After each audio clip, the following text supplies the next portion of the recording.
Hi, it's Gab, and oh God, I'm reviewing The Right.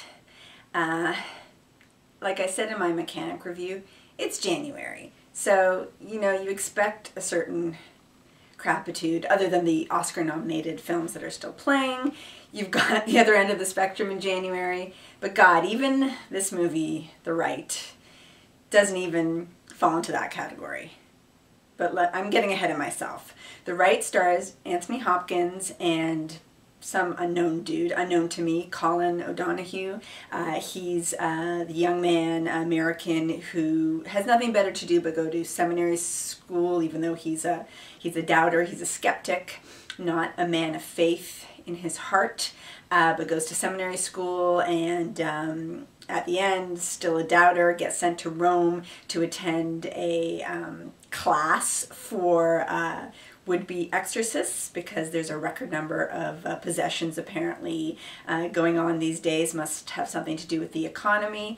Anyway, so he's investigating and gets hooked up with a mentor, so to speak, in Anthony Hopkins, who is a professional, been there, done that, been around the block in Rome, exorcist. And so the young man, priest-to-be, hangs out and goes on house calls with Anthony Hopkins' character and witnesses supposed possessions and supposed exorcisms.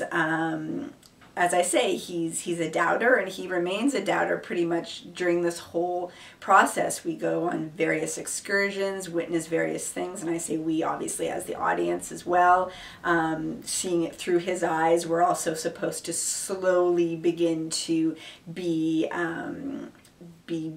converted and to believe and get sucked in atmospherically to all of this creepy goings-ons that we're witnessing. But you know what? It just doesn't go there.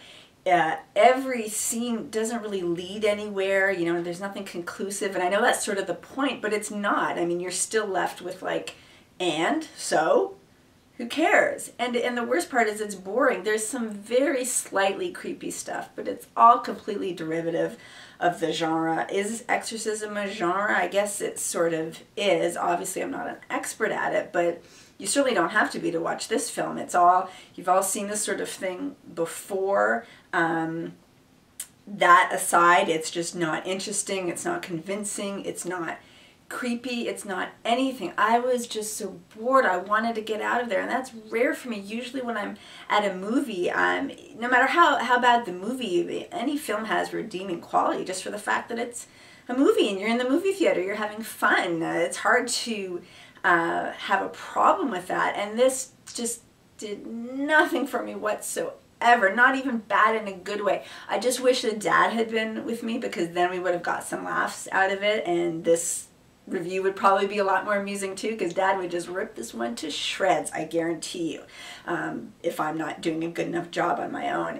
It was just, the acting was terrible. Anthony Hopkins, of course, he was hamming it up like he did recently in The Wolfman. I mean, that's kind of what you would expect from him, and there is certain pleasure in watching that, but it's not enough. You've seen him do it before, and he's really slumming it, and you just got to ask yourself why. As for the young male lead, who is this guy? Why is he in this movie? He looks like he's a boy band reject. I don't recognize him from anywhere. It's not like he's some discovery, like the studios discovered the next big thing, who's just perfect for this role. I mean, he just brought nothing to it whatsoever. His acting was like he was in a school play. And I just didn't care at all. If they had gotten a more interesting actor, you know, off the top of my head, a Ryan Gosling, you know, someone with some grit and character to him who could have brought more to this character and his skepticism, then maybe. But then you've got the script, and then you've just, oh God, the whole thing is a mess. It's a bore. Who cares?